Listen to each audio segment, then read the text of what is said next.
আসসালামু আলাইকুম রহমতুল্লাহি ওবারাকাতুহু। আজকে আমি আপনাদের মাঝে সূরা কাউসারের বর্ণনা নিয়ে এসেছি। সূরা কাউসার পড়লে কি কি হয়, কি কি উপকার হয়, কোন কোন কাজে আসে সূরা কাউসার। এই সূরা কাউসারটির বর্ণনা নিয়ে এসেছি আজকে আপনাদের মাঝে।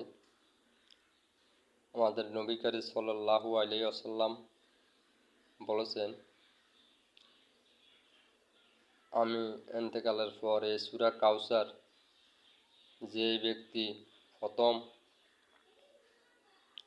আস্তাগফিরুল্লাহ 11 বার কিংবা 41 বার কিংবা 100 বার পাঠ করার পর এরপরে 11 বার দুরূদ শরীফ, সূরা কাউসার 10 বার, পুনরায় 11 বার দুরূদ শরীফ পাঠ করবে জিয়ারতের উদ্দেশ্যে, স্বপ্নযোগে সে জিয়ারতে নসিব হবে। এবং আমাদের অনেকের ইচ্ছা আছে যে রসুল পাক সাল্লাল্লাহু আলাইহি ওয়াসাল্লামের রওজা শরীফ যাইয়ে আমরা জিয়ারত করার জন্য।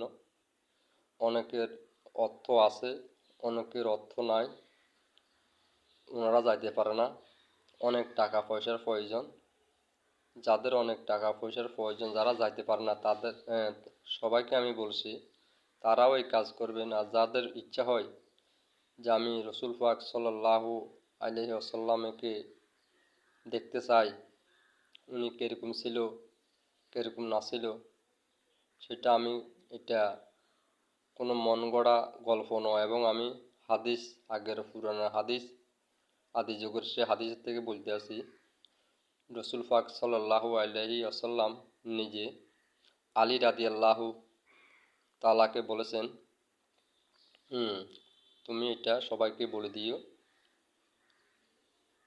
তো উনি অনেক কথা শেয়ার করতেন, আলী রাদিয়াল্লাহু তাআলার সাথে অনেক কথা শেয়ার করতেন। তো হযরত আলী রাদিয়াল্লাহু তাআলা ওনাকে বলতেন, ইয়া রাসূলুল্লাহ, আপনি এমন এমন আমাদেরকে কালাম শিক্ষা দেন, যেহেতু হাদিস শিক্ষা দেন, আমরা এগুলো যেন আপনার সাহাবীদেরকে বলতে পারি। তো উনি বলছে, ঠিক আছে, তোমরা এই কাজটা করবা। সূরা কাউসার অনেকক্ষণ যদি যে কেউ পাঠ করে